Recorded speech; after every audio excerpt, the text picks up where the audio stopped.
All right, what's up? 13th, 3:16 in the evening, and Brian Hale and I are doing a special call around strategic planning to, as much as we can, close the next half quarter strong, which to me, closing the next quarter strong has to do with planning, has to do with execution around planning. And so we can kick off and have a winning 2026. I do know from the last conversation that Brian and I had, there are lenders that are winning. There's profitability. I don't want to say who I spoke to because I don't know if I have permission to do that, but I spoke to a leader at the NBA and asked him, "Hey, how's profitability looking like in Q3 and Q4?"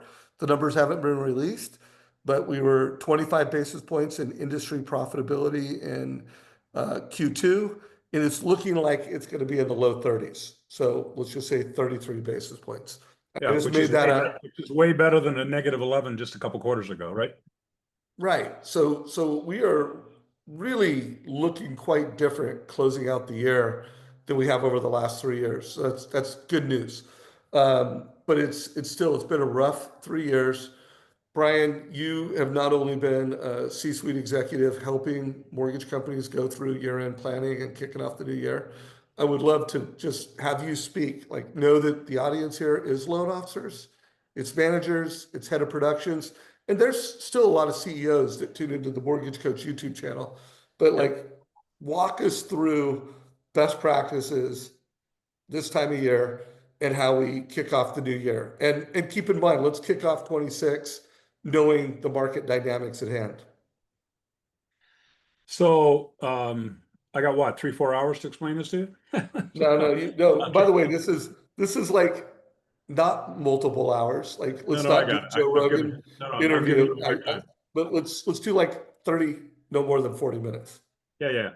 So to answer your question and to try to be concise about it as well, I think that, and I'm sure you would agree with this comment I'm about to make, which is the only bad strategy planning approach, in my opinion, is to have none.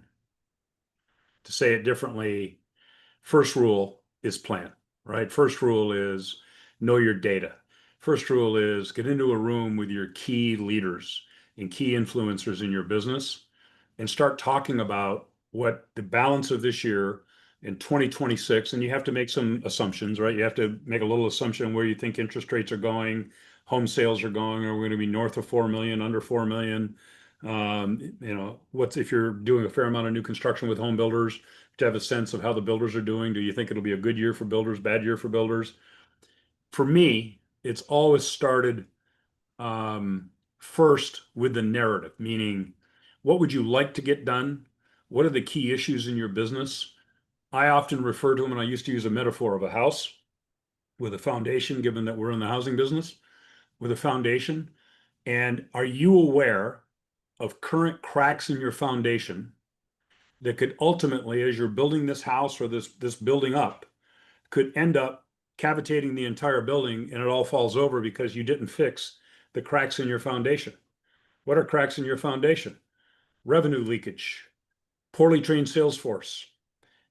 Your sales force is not Pareto's principle of 80-20. It's 4 and 96, right? Where 4% of your originators represent the vast majority of your volume and profitability, and you're carrying the other 96 for a reason I'm not clear, right? Kind of thing. So you got to start, I think, with a little self-assessment of what are the issues that you, if you had a magic wand, and nobody does, that you would want to fix as you move through the balance of this year and prepare for 26 and beyond, right? Because I don't think 26 stands alone. You have to think 3, 4, 5 years out, but clearly fourth quarter 26 are the pieces that are really on top of us and ones that you probably have data that could help you along the way. So 1, you have to gather the data. 2, you have to get a sense of your capabilities as a company, right? If you don't have a balance, go ahead, Dave. Sorry. Yeah, I did want to insert something. I almost wanted to jump in right when you started because you said the biggest mistake is not to have a strategy. And if you're a loan officer on this call, or you're a branch manager, or you're a regional, what I'm going to say next applies. I agree. Like, if you don't have a vision and strategy, but I do think most of the people that tune in to to Brian's weekly roadmap, that tune into ours. Like, you guys are pros. You're growth minded, or you wouldn't even be watching this long form content. I would push you that the other mistake is that if you look, I really want you to look at last year's strategy. And if it's anything like that, this is not a year for status quo. Yeah. Yeah. Like the world is I changing. was Now, I was like, going there. yeah, well, and so Brian like talked to the last time we talked, he's like, hey, there are people that are making 100 basis points. So if you're an executive, and I mean, first of all, I think that's a really big number. Like, I would think if someone is profitable north of 30 basis points in Q2 to 50, maybe your strategy is great and it could be a little status quo. But if it's 30 basis points or less in Q2, and if you're not outperforming the market right now, whatever your strategy needs to look like, it needs to look different. Like status quo is not the way forward. Anyways, I just Yeah. wanted to throw that in I there. agree with you totally, Dave. And I was actually going there, which Well, I knew you is, would. I mean, you and I yeah, usually no, think alike. yeah, yeah. My only point is, first of all, I'll just add one comment to your comments, which is if you're an originator on this call, you are the CEO of your business and you need to think in those terms. Don't wait for your company because your company may or may not have a coherent strategy. That doesn't mean you can't have a coherent strategy, right? The process. Second to that, I agree with Dave totally. Part of gathering your data and educating the group that will help develop your strategy is to pull out last year's plan, assuming you had one, and ask yourself how much dust is sitting on the top of the book, right? Because if the plan got written last October, November, then it sat on a shelf and nobody pulled it out to measure against all year long. Second issue, you have to manage a plan and it has to be dynamic so that you update it each quarter. I would argue each month, but at least each quarter as you go through 2026 about we set this plan with certain KPIs, certain expectations. How are we doing? And are we measuring? And Dave, you and I have only used that word 1,400 times in the times we've talked. How are you measuring your progress to plan, or are you? So you have to commit to measuring, analyzing, and most importantly, be honest with thyself. Don't, you've been in probably more companies than I have in the last 3 years, Dave, but I've been in 120 companies on the consulting or M&A side. And I see all the time people go, no, no, our branches are profitable. Okay, fully loaded with everything in? Well, no, because we don't count this, we don't count that, we don't count this, we don't count that. And then, yeah, we're profitable. Well, no, you're not. No, you're not. You're just really good at self-rationalization is what you are, right? So at a senior level, you have to understand how are you actually performing against the market. If you want to use 30 or 25 as a benchmark, how are you performing? And by the way, and I'm not knocking MBA, but that data set is only 260 originators across the United States. So it may or may not be representative of the industry. And secondly, it's only MBA customers or MBA members. There's a lot of other lenders who are not MBA members. So point being is you need a holistic look at where you are today. And you got to be honest with yourself. And it helps, by the way, and I'm not tooting my own horn, I've done a number of facilitation sessions over the last couple of months around this topic. And it helps to have a facilitator because the facilitator doesn't have a bias. And I know you would, Dave, if you thought somebody was kind of BSing in a session you're facilitating, you'd probably find a polite way to call them out, but you'd call them out, right? I may be a little less polite in terms of calling out somebody who's just kind of pontificating, and you get all these buzzwords. Well, we need to have a CAGR, compounded annual growth rate of at least 12% in revenue. What the hell does that mean? How are you going to get that done? And then you have to think about what are the key priorities of your company going forward? What are the strategies to accomplish? What are the tactics to accomplish each strategy? Are they measurable? Do you have sufficient reporting? Do you have sufficient data in order to measure your progress on a go forward basis? And do you set a plan every month to review how you're doing against plan and then to adjust the sales if the wins are different than you may have expected? I love it. I love it. Hey, I want to also play off. You called out branch managers. I did an interview a couple days ago, and we just published this hours ago. So if you're, the goal Brian and I have with this call today, while we're recording it on November 13th, a Thursday. We're going to publish this on Friday morning. I interviewed a producing manager and who's winning. I mean, he's going to close 45 million as a producing branch manager. But to me, the thing that blew me away the most is I've increased my profitability by 262% over last year. So just a push. We'll put a link to this call down below. This is a top producer with PRMG, one of our great partners. Is out of New Jersey. So link down below, but how he's using AI and Mortgage Coach. But what is your profitability?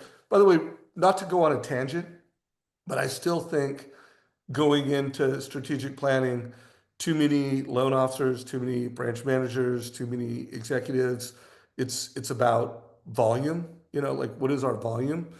And I just can't emphasize enough. I think we need to move from a production king to profitability. And profitability is king. Any thoughts on how to put that into people's plans? Whether it's a loan officer, branch manager, or executive level? Yeah, look, again, I'm going to come back to you got to be honest with yourself first. One of the reasons, in my opinion, that so many companies are not profitable or are well below that 30 basis point or 25 basis point hurdle rate that you talked about, is that it's all about production and rep retention. And I'm a believer in rep retention, particularly if the rep is good, right, and is contributory. But the question I have is, are you retaining a rep that's costing you $2,000 on every loan they close? And so you have to be able to know the difference in order to plan around those pieces. And so you have to get what's important to you sorted out.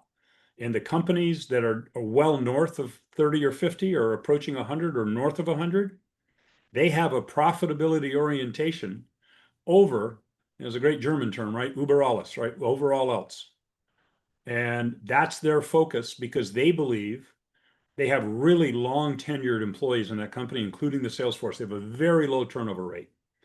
I think that contributes to their profitability, but it also contributes to sales retention because they understand that to lose money nonstop and go out of business is not great for any employee. So I've always had a saying that the best friend an originator can have is to work for a profitable mortgage company because profitable mortgage companies can invest in MortgageCoach, they can invest in technology, they can do an enterprise deal for the weekly roadmap, and you can get you more coaching.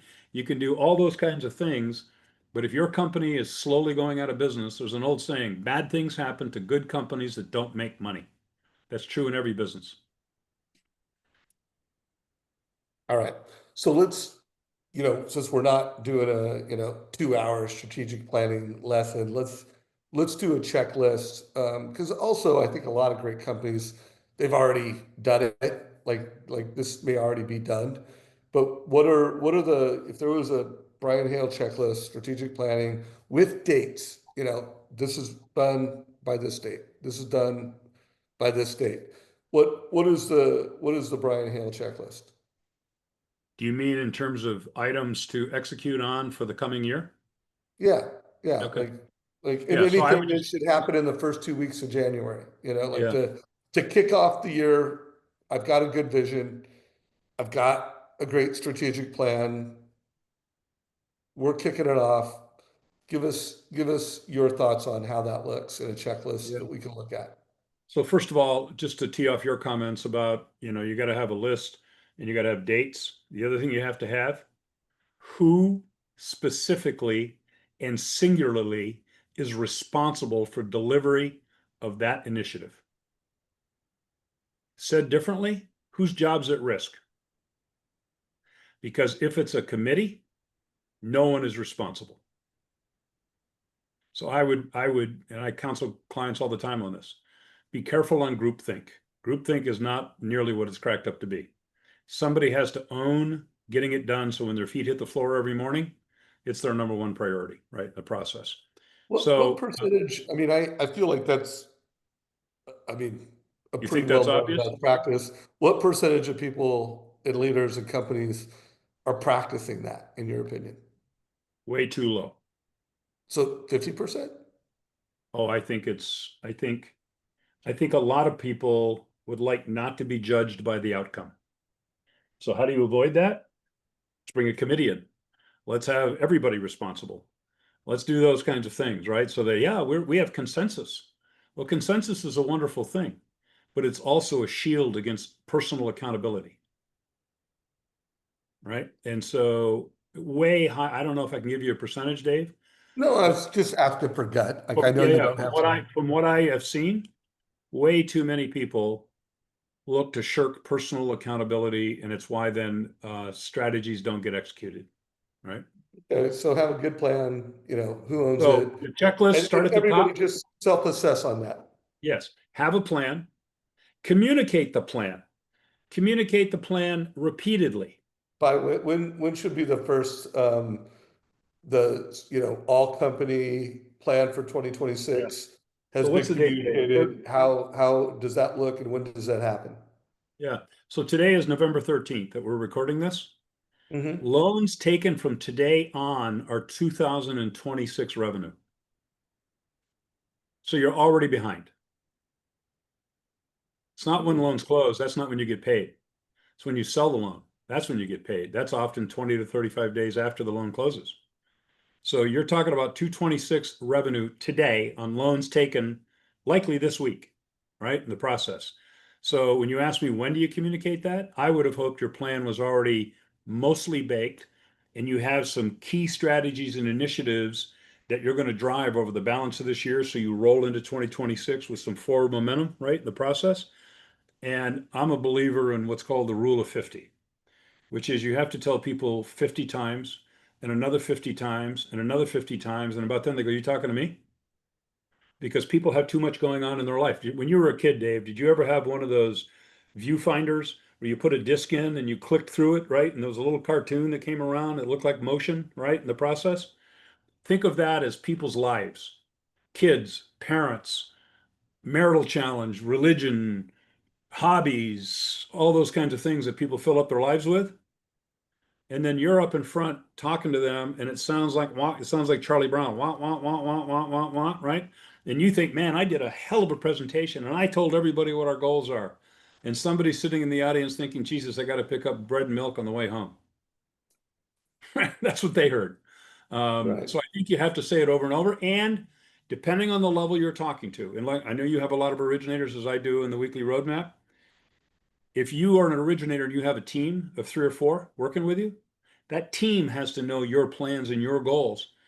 Gandhi had this view of leadership that I must catch up to my team because I am their leader, right? He wanted the team to be so knowledgeable of what he was trying to accomplish that he could run from behind and still lead the group. If you don't share your approach, if you're a branch manager, if you're an area or regional head of production, a CEO, and you don't share what are those key 5 or 6 key initiatives for the company within each initiative, strategic initiative, so call those a strategic initiative. What are the strategies to accomplish those? What are the measurements? Who's responsible? What are the tactics down below? You got to be a little careful and know your audience. If you want to take, a group of originators into a room and walk them through a 5-year plan with 32 financial charts, I don't think you're going to have anybody listening to you within about 12 minutes, right? Because the question is, what's in this for me? So you got to know your audience and you have to be able to boil it down to the key initiatives that somebody can listen to and say, I can see my role in accomplishing that strategy, that initiative, and what this means to me. And why is it good for me? You have to be able to make that connection. I need your help, originators, in doing fewer price exceptions. Here's why. Let me show you the math on it and why it's important to you as an originator to be a professional in this business on a go forward basis. And we're here to help coach you to make that happen. I You love got to it. I love it. be able to connect So, those dots. so for all the loan officers and producers, uh, well, Better Brian word. gave a lot of value, and I think it's very on point. We are on November 18th. It's a Tuesday. I'm going to have Jeremy Forcier and Todd Bookspan, the leader of Win by Noon, doing just LO, one-page business plan. Like Jeremy is an incredible coach. He's an incredible He's on producer. the weekly roadmap next Friday. Oh, So the guys, same It's a week, twofer. It's a twofer. Jeremy, I don't know if you're doing strategic planning with him, but by the way, don't come to my Friday mastermind next Friday. If you have Jeremy there, go to the weekly roadmap. Brian will make sure we'll put a link to check it out We'll because just Jeremy cross-link really, them. yeah, he is just a great leader. And if you want, like, we're going to obviously push that into our YouTube channel. I'll give you a link if you also want to share Yeah, that. yeah. But next Tuesday, we're going to do a strategic planning session just for loan officers. So anyways, just wanted to make sure you knew that. We'll have a link to sign up down below. You can always go to savageinsights.com, and whoever I'm interviewing next will be at savageinsights.com. So, so knowing that you and I are doing this one for more C-suite executive level folks, anything else that you want to high level Well, make sure I was people just are going to on? say, whether you're an originator or a CEO or C-suite person, this may sound obvious, Dave, and again, I'm trying not to be too pedantic here. You have to have a written plan and a written set of strategic initiatives that you can articulate to people.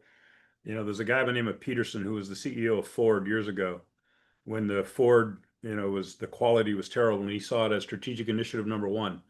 And no matter, if you said good morning to him in the hall, he was talking to you about quality. So you have to be an evangelist. You have to evangelize your key initiatives and be able to connect the dots for people to understand why it's important to them, not just you, right? The process. So whether you're a C-suite or you're an originator with a small team, you have to keep talking about this stuff and keep it front of mind, and it's got to write it down so you can measure against it and you personally can reread it every day. Every day.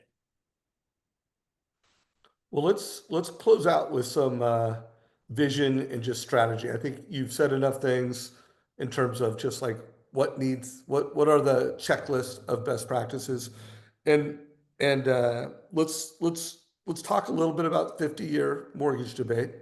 I put a manifesto out yesterday. I literally started writing it over the weekend last week because all in the same week, it was almost surreal to me. I saw the NAR released the new data on first time homebuyer went from 38 to 40. 40. By the That's way, I was amazing. not That's a surprised. tragedy. That's a tragedy. But I Yeah, wasn't surprised, but it's a tragedy. it's still just like actually that's true. Like I was like, what? And the average home buyer went to 58. And I was like, wow, like it's just we're digging a deeper ditch. And in the same week, the idea of a 50-year mortgage gets floated. So I mean, like, think about this. Uh, you know, to own and the American dream, it's owning a home. It's achieving financial freedom. If you're a parent or you have family members, American dream is seeing your family members achieve homeownership in their 20s. Or for sure in their early, 20s, early 30s. No one is like, I want to achieve homeownership in my 40s. Like that's not on the American dream bucket list. So I wrote this manifesto, and I know you've scanned it or you've read a little bit of it about it. I have it up in front of me. Yeah. So let's knowing that I covered that and knowing that to me this is a part of strategy because AI is here. And what's most likely to be your biggest competition in most automated loans are rate and term refis. And what's likely to be the best opportunity for most of the people that listen to both you and I is first time home buyers. Like that is probably the segment of buyer of mortgage loan customer that is going to be around is going to be plentiful for an IMB. And so I think there needs to be a strategy and a thought around how do we win with first time home buyers? What are your thoughts on that? Well, I have a lot of ideas around strategy. Like I have a couple of home builders who are 98% first time home builder builders, right? So, or first time home buyer builders, right? So you can imagine how important those kind of conversations are to them, right? It's their entire business model. Um, you want to, is it okay if I touch on the 50-year thing first and then maybe broaden it out Parts, from there yeah. really I quickly? want to hear what you have to. I know a So, little bit yeah. because I think I've seen some chatter on Yeah. social from you. Well, you may have seen me say it's the dumbest idea I've heard in a long time in the mortgage business. And first of all, I don't know if you've read all the political commentary behind it. President Trump launched this thing at hominem last Saturday or whatever it was on his Truth Social, and Mr. Pulte from the FHFA jumped on it. Hey, we're already working on that, right? First of all, I don't think it's true. Secondly, he caught the White House by surprise by jumping in on top of this thing and saying, we're gonna launch this thing. So first of all, be a little suspect whether it ever comes to pass.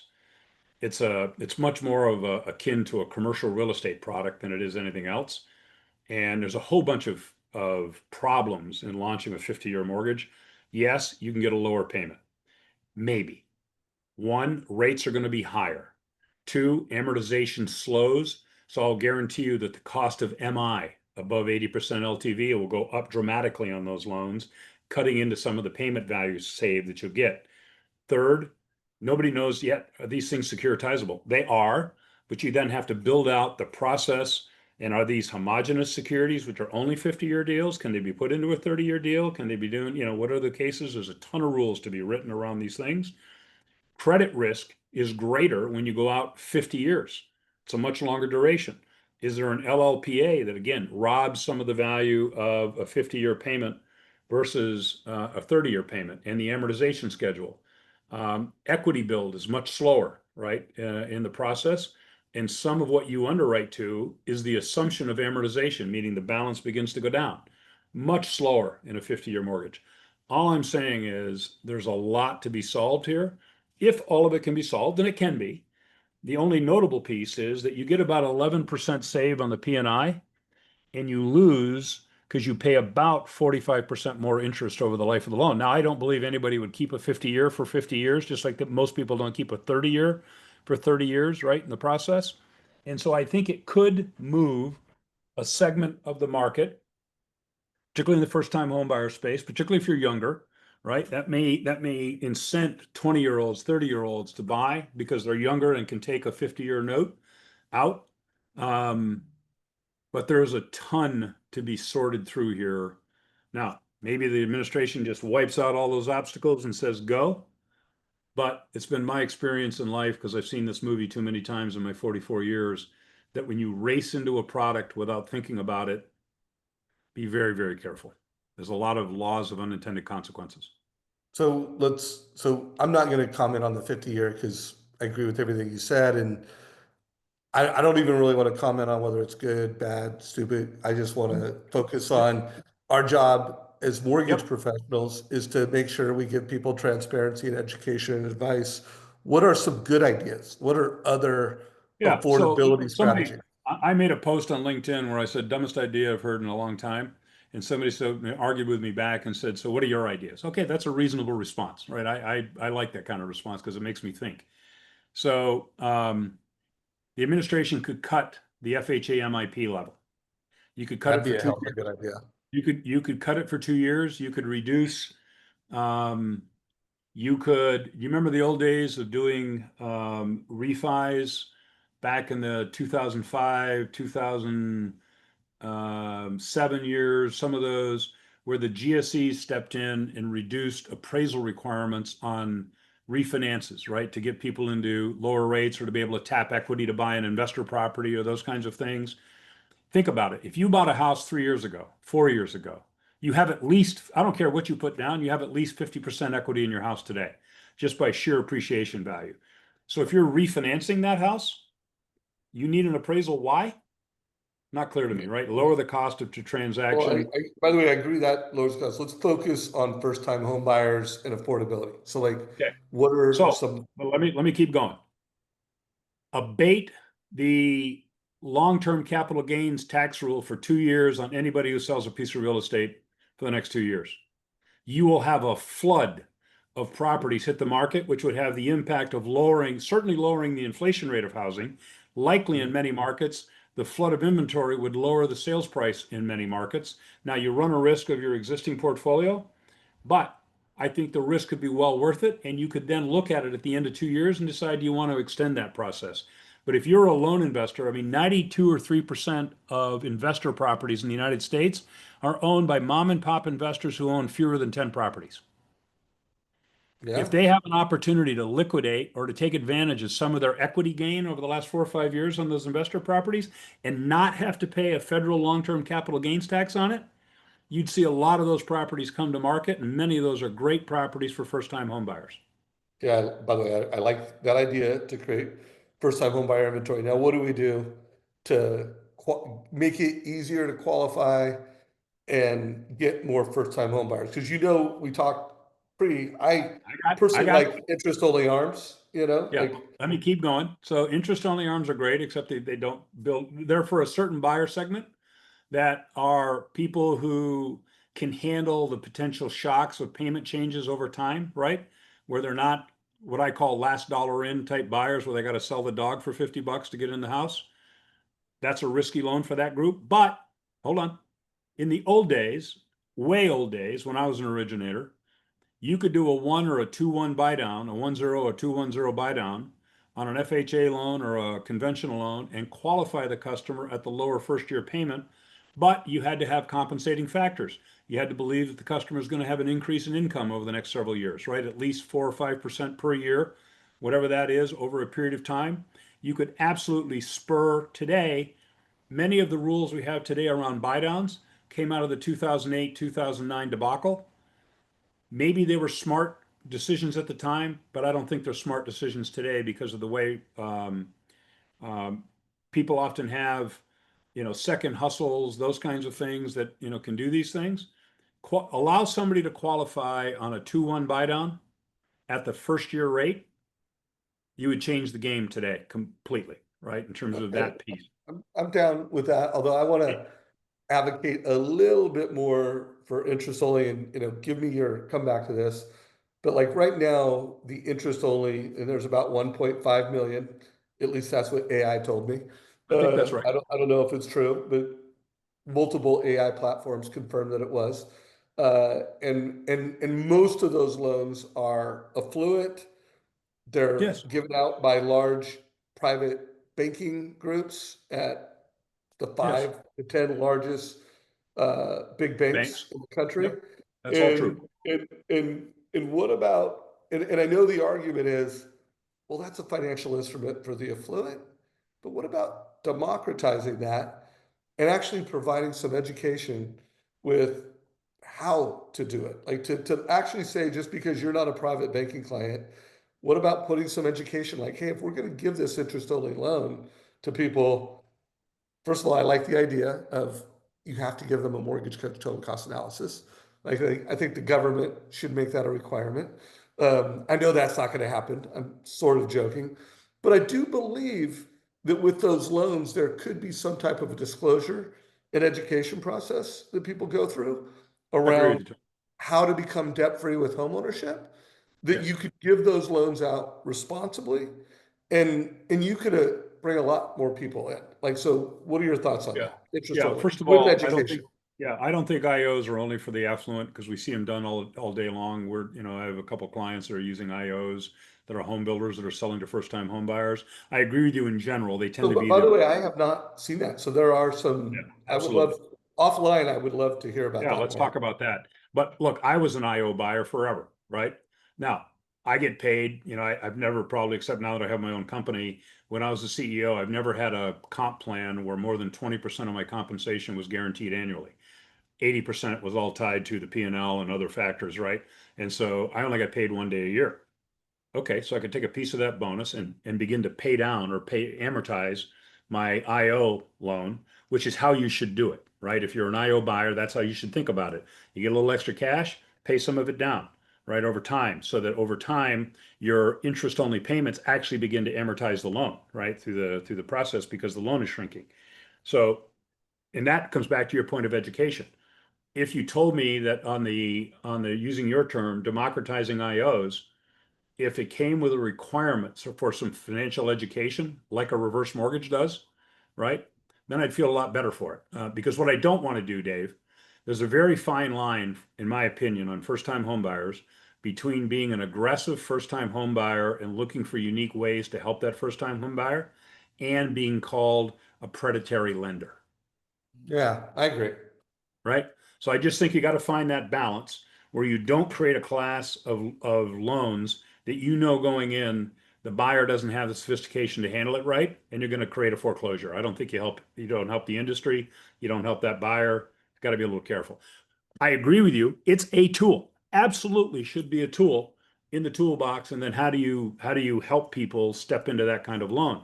So whether, by the way, I think buy downs, you ought to have some education around that piece, right? So that people actually completely understand the loan and how to navigate that process. And then you have to have good underwriters, because if people are on fixed income, they shouldn't be getting a buy down loan, right? And that kind of thing. So Unless they qualify post the yeah, buy down, unless it's a, temporary a buy down. 5 and 7 Yeah. ratio, cool. Do what you want to do, right? Yeah.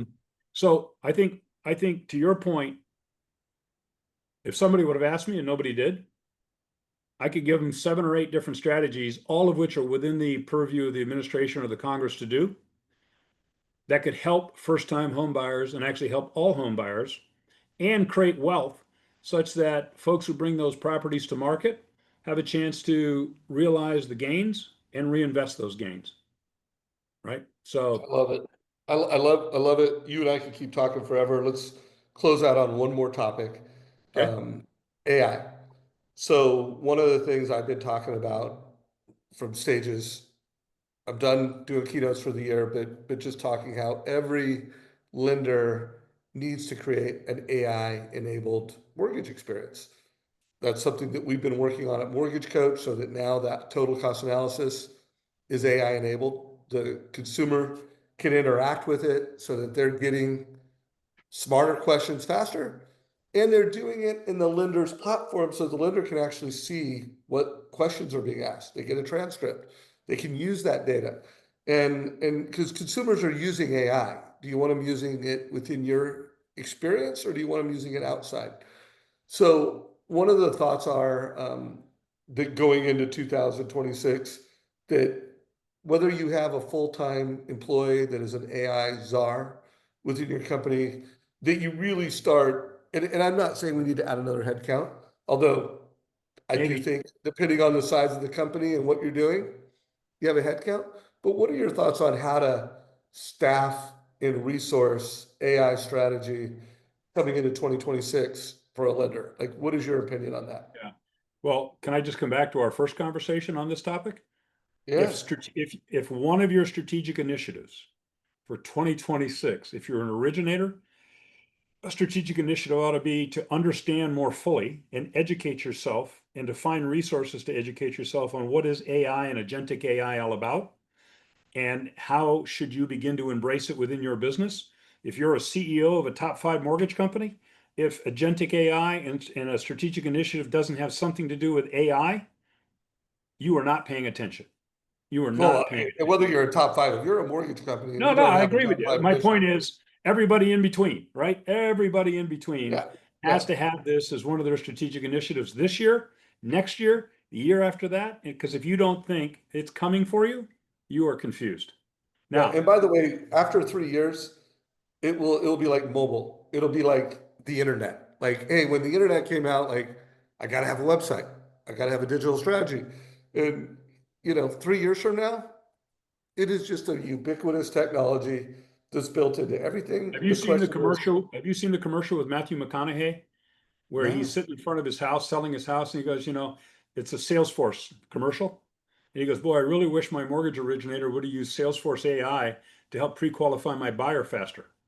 shut up. I need to see that. That's in the culture today. That's on TV. It's in every goddamn football game I watched last weekend. How did Right? I miss that Yeah. memo? Look Yeah. up Matthew McConaughey and Guys, Salesforce we'll AI. put a link to that in chat. Right. We'll go use And I'm AI to sitting there find and I'm it. listening to this, and I'm like, this is the first time in my life I ever heard somebody in a commercial talk about a mortgage loan originator, right? And I touchdown. love that. Let's Right. go, Matthew. I'm a Yeah. fan. And so the point being, and then what's his name? The guy that was on Cheers steps out of the house as the buyer, right? So that's the Oh, that's humorous, hilarious. humorous interaction. Point being is, I also believe, Dave, and you and I have talked about this. I think the industry is going to waste tens of millions of dollars on PowerPoint where AI, where some vendor shows up and goes, yeah, yeah, we can do all this. It's on our roadmap, blah, blah, blah, blah, blah. And 14 slides later, right? And what they're really saying to you is, we'd really like to develop an AI strategy on your nickel. You think that will happen? I'm Oh yeah, kidding. like It's happening. 100% of the I know. time. Yeah, Well, by the way, we've been working hard that when we demo our AI feature now, like it's all a live product. It's like thousands of loan officers are using what I just showed you. And then when we show the things that are on the roadmap, because I do think as a vendor, you need to show roadmap, but we're agreed. showing it in in an alpha program, Well, you and also we're have a not even deliverable today. showing it. We're not even Yeah, showing it if we can't alpha test a live product. Like how do we stop? That was one of my memos. I can't remember if it was MBA or it was the Housing Wire event, but I was just hearing how executives are done with like show me what you got, and showing me what you're gonna have with PowerPoint slides is is is very tired of that and not gonna make decisions based off of that. yeah, exactly. Because everybody's been screwed one time or another with that kind of an approach, right? And so, so I do think here's another Brianism on this topic. For CEOs, it's non-delegatable. Mm, I like it. You have to be in the room and you have to become educated yourself, or you're not equipped to run your company around this topic. Because there's going to be so many charlatans that show up, and your ability to sniff them out and or to provide direction and or to provide budgetary governance around AI initiatives within your company, you're going to be able to spend yourself to death and not realize it unless you're involved. You've got to be in the room. You've got to be granular and knowledgeable around the topic in order to properly lead your organization into the future. Maybe not forever, but you can't.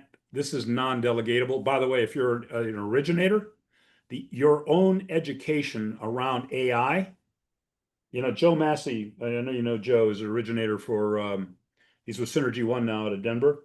He and one of the real estate partners of his wrote a book on helping real estate agents win through AI. That's part of their sales strategy. So Joe had to self-educate as an originator, become a absolute master of AI in its current forms, and be able to help realtors learn how to utilize AI to make themselves more productive and to sell more houses. There's a pretty smart strategy, right? Yeah, no, Um, I love that. We could do a whole master class on that, and I Joe did. is I a brought brilliant Joe in guy. to do a master class on it. Yeah, maybe we bring him to one of our updates and we talk about Yeah, how to yeah, he win would with love real to. estate. So one more thought for all the CEOs. You made a really good case just to be a good decision maker and a steward of the company. It will make you smarter. It'll make you Yes, better. It'll yes, make you faster at making decisions. Like I have really invested hard to use AI, just throughout the day, throughout the decisions I make. And, I consider myself like better than the average bear at unlearning old ways of doing things and learning new ways. And it's not easy to break old workflows and old habits, and it's not easy to learn how to talk to AI. Like I have not found it to be like talking at a 101 level, easy. Really going to the next yeah. level Get to a takes, 401 level. yeah, and I still think I have a long way to go. So, Brian, any closing thoughts? I mean, we've gone Yeah. over First our of half all, hour first of all, goal. I think you're way ahead of me in terms of your AI knowledge, but I'm trying to come up from the back end fast. Um, Secondly, when we think about strategic planning, coming back to that, my last thought, think of how much change the industry has gone through in the last 3 years. Does anybody listening to this recording believe that the next 3 years will have any less change, or do you think change will likely accelerate, especially around AI, but not just AI? If you believe that at least as much change happens in the next 3 years, and if you believe it could accelerate and that AI, and do you think your employee base is thinking, you know what I want to do? I want to have my job replaced by AI. So I'm fully engaged to try to help this process. That's not how they're thinking, right? In the process. So if you honestly don't believe that change is accelerating, I'll guarantee you you're dead wrong. And so you can't just take the approach this is how I've always done it, and we're just going to keep doing it till somebody shoots me and drags me out of here, it's a mistake. And companies are investing, and they're going to be failures, and there's going to be, blown initiatives and things that don't work, but somebody is going to get it right. And if you're not moving and thinking about it today, you're putting you and your organization at risk. So it has to be a key component of strategic planning. Well, my friend, I always get smarter with these monthly calls that we do. Are we gonna commit and keep doing this in 26? You Absolutely. game? Absolutely. I'm in. All right. Well, if you have questions for Brian and I, put those in chat, text either one of us. As I'm out there in the marketplace, I have a lot of leaders that tell me they love that you and I do this. So I say let's keep going. Remind folks that want to get involved in your weekly roadmap or consult with you. What are the best Yeah, ways look, you can to go to follow you, weekly get road, in touch? you can go to weeklyroadmap.com, which is WKLY roadmap.com, right? That's the website. Or you can go to mortgageap.com, which is my consulting website. You can join us on any Friday morning at 9 a.m. Pacific. We do it every Friday morning. We now have 1,400 subscribers, 90% of which are originators like you. If you're an originator, we have a community site. We have a weekly newsletter that comes out. We prepare a deck for you every Friday. You should consider doing it. Dave, I'm sure you have the link, but I'll make sure you have the link or a QR code to put down below. And we'd love to have you join. You can join for free, get most of what we offer for free. And then as an Explorer member, you can also upgrade to a Navigator member and get the full Monty of services and capabilities that we offer. So, Dave, again, I can't thank you enough. I love doing these with you. I'd like to do them twice a month because I think we're going to see change this year that's going to be so rapid that a month could be antiquity, right? So Yeah, no, I agree. And I think anybody that follows Brian and I on social knows that we are working hard for the industry. We love this business. We love the people in this business. If you want to learn yes, more about Mortgage Coach or sign up, as an individual LO, go to trustengine.com. A fairly new community, it's now over a month old, is Uncommon LO on both Instagram and TikTok. The goal there is just 1 minute videos that will help you win in this market. So sales managers that are watching this, think of it as just a new tool. Make sure you check it out. Like every day, every other day, we post a video that's just a 1 minute clip. So make sure you're following it. That's one of the free ways that we give value. Hopefully you subscribe to this YouTube channel. If you got value from this, give it a like, share it with your friends. Brian Hale. thanks, David. Oh, As always, wait, we I appreciate forget. it. We got December. We got December. So we got another Yeah, month. we got one more to do, brother. So I'm Yeah, in. take care, brother. All right, take care. All right. Take care, everybody. This is a wrap.